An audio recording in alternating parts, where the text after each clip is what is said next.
Hablemos con Silvia Arce, que es abogada y experta en temas previsionales. Hola, Silvia. ¿Cómo estás, Diego? Buenas noches. Bueno, ¿qué es lo importante de lo que pasó Bueno, hoy? lo explicaste muy bien. Muchas gracias, Silvia, por por haber... Es un fallo importante. Adelante, adelante. Es un fallo muy importante porque es un fallo que está a definirse y ahora voy a explicar por qué. Es un fallo que, bien como vos dijiste, otorga al jubilado la posibilidad que le paguen la diferencia entre el aumento que hubiese sido con la fórmula suspendida y los decretos. Recordemos que la fórmula suspendida daba un aumento para todos los jubilados de un 42%. Y los decretos, como fueron escalonados, los aumentos fueron los saberes más altos desde el 24% hasta el 35%, que fueron las jubilaciones más mínimas, ¿no? de menos monto. Entonces, lo que dice la Cámara de Bahía Blanca es: se le debe dar la diferencia de lo que surgía entre lo que cobraron y lo que debían cobrar con la fórmula suspendida. Mira, este es el segundo fallo favorable a favor de los jubilados. Hubo otro fallo en Salta, también favorable a favor de deben respetarse los aumentos de la ley suspendida, porque siempre, si no, los jubilados están en un lugar de desprotección, ¿no? Cambian los gobiernos, cambian las fórmulas, cambian las movilidades y el jubilado siempre es el perjudicado. Silvia, ¿cuánto pierden? Sí, ¿cuánto vienen perdiendo? Supongo que depende de las categorías, pero ¿cuánto más o menos o desde cuánto hasta cuánto vienen perdiendo? Hagamos un poco de historia, porque por eso te digo que esto es una historia de pérdidas. El cambio de la fórmula de Macri hasta el 2018, ahí los jubilados perdieron un 20%.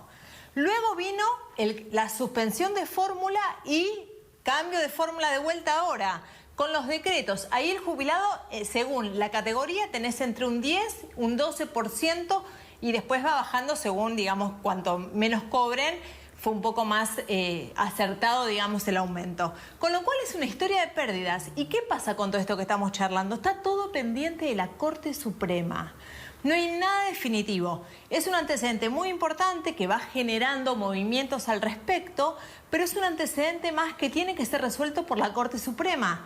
Entonces, esto es una situación que la Corte Suprema debe escucharnos. El jubilado no tiene tiempo. No podemos seguir esperando a ver que se resuelva, porque vuelvo a insistir, si cada vez que cambia un gobierno, cambia la ley de movilidad, se perjudica a los jubilados y después está años durmiendo la decisión en la Corte Suprema, es como que cada uno hace lo que quiere y el jubilado es el que pierde. Entonces, dicho esto, hay que esperar que la Corte Suprema defina qué es lo que va a pasar con la movilidad. La movilidad de Macri y la movilidad de Alberto. Dos movilidades. Bien. Una locura. Pero una última tiene que ver con esto, que es, ¿hay alguna fecha? ¿Cuánto en agenda prioritaria suponés vos que está en la Corte este tema? Mira, la Corte Suprema no tiene plazos. ¿Pensá que Badaro, sabés cuánto tiempo tardó en salir? El famoso fallo Badaro. El fallo, reajuste de deberes, 7 años. Sí, entonces, nos deben la resolución del empalme de la fórmula de Macri hace 3 años. Y ahora estas decisiones tenemos que pensar que tienen que resolver. El jubilado no tiene tiempo y no podemos tener esos plazos eternos y son decisiones netamente políticas, lamentablemente. Mónica.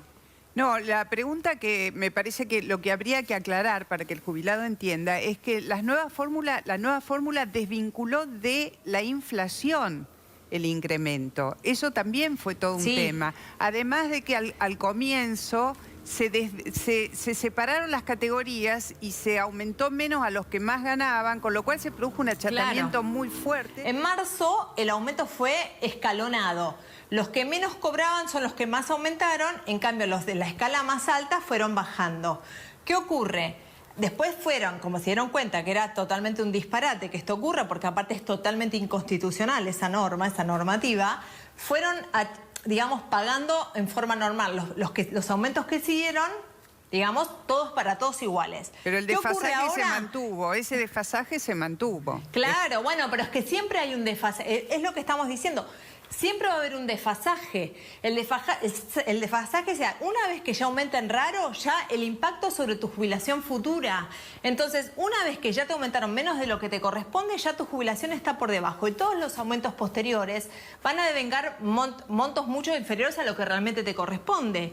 Es una historia de nunca acabar y es una historia que tiene que terminar, básicamente. La movilidad tiene que respetarse, los jubilados tienen que cobrar lo que la ley indique. Ahora, como bien vos dijiste, tenemos una ley que es 50% que aumenta trimestralmente y que es 50% recaudación previsional, 50% variación salarial. Bien. Y no Ahora se está inflación, respetando. y no la inflación, que es lo que No más hay inflación, estamos viendo. alejada de la inflación. Claro. Bien. Silvia, muchas gracias. Sí, claramente. Un placer. Bien.